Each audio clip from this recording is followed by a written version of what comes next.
दोस्तों, दुनिया की राजनीति में एक अजीब पैटर्न बार बार नजर आता है। कुछ देश ऐसे हैं जो खुद के लिए तो हर तरह की नई नई सैन्य तकनीकें विकसित करते हैं, बड़े बड़े हथियार बनाते हैं और उनका परीक्षण भी करते हैं। लेकिन जैसे ही कोई अन्य देश, खासकर भारत, अपनी रक्षा क्षमता को मजबूत करने की दिशा में कदम बढ़ाता है, अचानक वही देश चिंता और सवालों की बारिश शुरू कर देते हैं। ये वही देश हैं जो दुनिया के अलग अलग हिस्सों में अपने हितों की रक्षा के लिए सैन्य शक्ति का इस्तेमाल करने में हिचकिचाते नहीं। लेकिन अगर भारत अपने बचाव के लिए कुछ करता है तो मामला वैश्विक शांति का मुद्दा बन जाता है। हाल ही में भी ऐसा ही देखने को मिला। भारतीय मीडिया रिपोर्ट्स, खासकर टाइम्स ऑफ इंडिया की एक रिपोर्ट ने दावा किया कि भारत जल्द ही अपनी अगली पीढ़ी की समुद्र से लॉन्च होने वाली बैलिस्टिक मिसाइल के 6 का परीक्षण करने की तैयारी कर रहा है। जैसे ही यह खबर बाहर आई, यूरोप और अमेरिका के कई प्रभावशाली देशों के बीच हलचल मच गई। चर्चा शुरू हो गई कि भारत का यह कदम वैश्विक सुरक्षा के लिए चिंता का विषय हो सकता है। कुछ रिपोर्ट्स के मुताबिक नेटो के कुछ सदस्य देशों ने यहां तक संकेत दे दिए कि इस तरह का कदम संवेदनशील है और इसे टाला जाना चाहिए। अब सवाल उठता है, आखिर भारत के इस मिसाइल परीक्षण से इतनी परेशानी क्यों? जब दुनिया के कई देशों के पास पहले से ही ऐसी मिसाइलें हैं जिनकी मारक क्षमता 10,000 से 15,000 किलोमीटर तक है, तो फिर भारत की 8,000 किलोमीटर रेंज वाली मिसाइल से इतना डर क्यों? असल वजह को समझने के लिए हमें भारत की समुद्री सुरक्षा और परमाणु प्रतिरोधक क्षमता की कहानी में जाना पड़ेगा।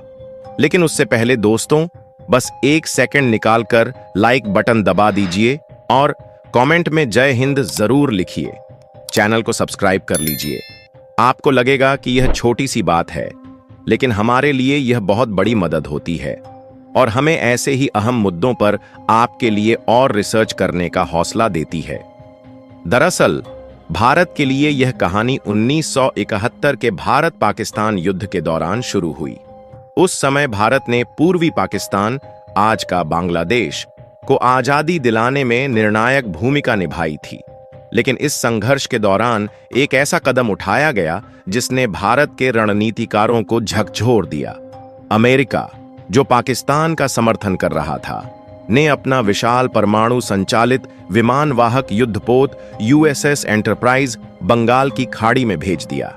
यह भारत के लिए एक सीधी चेतावनी थी कि अगर उसने युद्ध में अपनी सीमाएं पार की तो परिणाम भुगतने पड़ सकते हैं।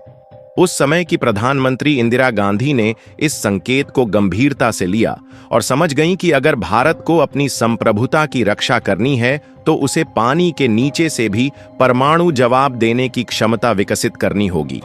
यहीं से भारत की समुद्री परमाणु प्रतिरोधक रणनीति की शुरुआत हुई। आने वाले दशकों में डीआरडीओ, नौसेना और अन्य वैज्ञानिक संस्थानों ने मिलकर स्वदेशी परमाणु पनडुब्बी और उससे लॉन्च होने वाली मिसाइल तकनीक विकसित करने पर काम किया। 1974 में भारत ने पोखरण में अपना पहला परमाणु परीक्षण किया, जिसे स्माइलिंग बुद्धा नाम दिया गया। इसने भारत को परमाणु शक्ति वाले देशों की सूची में शामिल कर दिया। लेकिन असली चुनौती थी इसे समुद्र में भी ले जाना। कई सालों के गुप्त और कठिन अनुसंधान के बाद 2016 में भारत ने अपनी पहली स्वदेशी परमाणु संचालित पनडुब्बी आईएनएस अरिहंत को नौसेना में शामिल किया।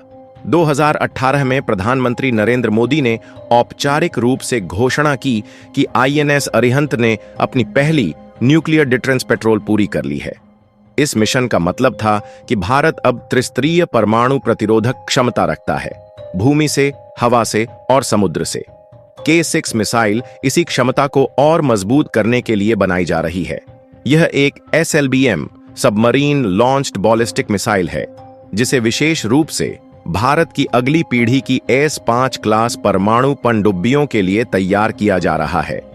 इन पनडुब्बियों की खासियत होगी कि ये समुद्र में गहराई पर लंबे समय तक छुपकर रह सकती हैं और जरूरत पड़ने पर कहीं से भी रणनीतिक जवाब दे सकती हैं। ऐसी क्षमता दुनिया में बहुत कम देशों के पास है। K6 की संभावित मारक क्षमता 8,000 किलोमीटर मानी जा रही है।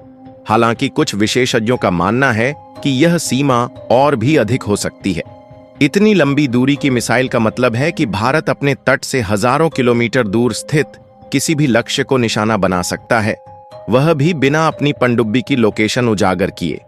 यह तकनीक भारत को न केवल पाकिस्तान और चीन के खिलाफ बल्कि दुनिया के किसी भी क्षेत्र में संभावित खतरे का सामना करने में सक्षम बनाती है। K6 की एक और खासियत है इसकी MIRV multiple independently targetable re entry vehicle तकनीक।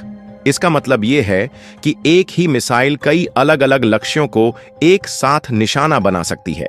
यह तकनीक बहुत कम देशों के पास है और इसे विकसित करना बेहद जटिल है। इसके अलावा K6 की गति मैक 7 के करीब है, यानी आवाज की गति से लगभग 7 गुना तेज।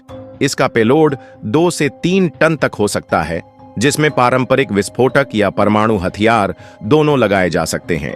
SIPRI की 2025 की शुरुआत की रिपोर्ट के मुताबिक भारत के पास लगभग 180 तैनात परमाणु वॉरहेड हैं, जो पाकिस्तान 170 से अधिक हैं, लेकिन चीन 600 से काफी कम है।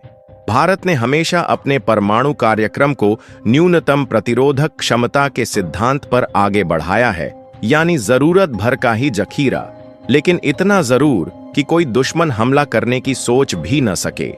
चीन की प्रतिक्रिया इस मुद्दे पर थोड़ी मिश्रित रही है। आधिकारिक बयान में वे कहते हैं कि भारत और चीन प्रतिद्वंद्वी नहीं बल्कि सहयोगी हैं, लेकिन उनका सरकारी मीडिया ग्लोबल टाइम्स अक्सर यह कहता रहा है कि भारत को इतनी लंबी दूरी की मिसाइलों की जरूरत क्यों है। कुछ लेखों में यहां तक सुझाव दिया गया कि अगर भारत को यह क्षमता दी जा रही है तो पाकिस्तान को भी वही छूट मिलनी चाहिए। हालांकि दिलचस्प बात यह है कि चीन के कई रक्षा विशेषज्ञ मानते हैं कि भारत एक उभरती हुई वैश्विक शक्ति है और उसके लिए सैन्य आधुनिकीकरण जरूरी है। पाकिस्तान की स्थिति बिल्कुल अलग है। उसके पास फिलहाल कोई लंबी दूरी की SLBM क्षमता नहीं है। उसकी नौसैनिक ताकत अभी विकास के दौर में है और वह पारंपरिक पनडुब्बियों पर निर्भर है। यही वजह है कि भारत की K6 जैसी मिसाइलें पाकिस्तान के लिए अदृश्य लेकिन बेहद गंभीर खतरा मानी जाएंगी। भारत की समुद्री सुरक्षा रणनीति का मकसद केवल हथियार इकट्ठा करना नहीं है, बल्कि यह सुनिश्चित करना है कि अगर कभी किसी संकट की स्थिति में भूमि और वायु मार्ग बाधित हो जाएं, तो भी भारत के पास पानी के भीतर से जवाब देने की क्षमता हो। यही वजह है कि नेटो देशों की चिंता असल में इस बात से है कि भारत अब अपने रणनीतिक क्षेत्र में इतना आत्मनिर्भर हो गया है कि किसी भी बाहरी दबाव में नहीं आएगा। भविष्य में भारत के पास K6 से भी आगे की परियोजनाएं हैं। अग्नि 6 और सूर्य मिसाइल जैसी लंबी दूरी की प्रणालियों पर भी काम चल रहा है। अगर ये सफल होती हैं तो भारत की सामरिक ताकत और भी बढ़ जाएगी। ऐसे में यह स्वाभाविक है कि कई वैश्विक शक्तियां चाहेंगी कि भारत इन कदमों को धीरे धीरे उठाए या फिर टाले। लेकिन सवाल यही है कि क्या भारत अपनी सुरक्षा के लिए जरूरी तैयारी टाल सकता है? शायद नहीं। दुनिया की बदलती परिस्थितियों, क्षेत्रीय तनाव और बढ़ते रणनीतिक प्रतिस्पर्धा के माहौल में भारत को अपनी रक्षा क्षमताओं को मजबूत रखना ही होगा। तो दोस्तों, आप क्या सोचते हैं? क्या भारत का K6 जैसी मिसाइलों पर निवेश सही दिशा में उठाया गया कदम है या फिर इसे लेकर वैश्विक चिंताएं जायज हैं? नीचे कमेंट में अपनी राय जरूर बताएं। और अगर आपको यह जानकारी पसंद आई हो तो इस वीडियो को शेयर करें ताकि ज्यादा लोग इस विषय पर जागरूक हो सकें।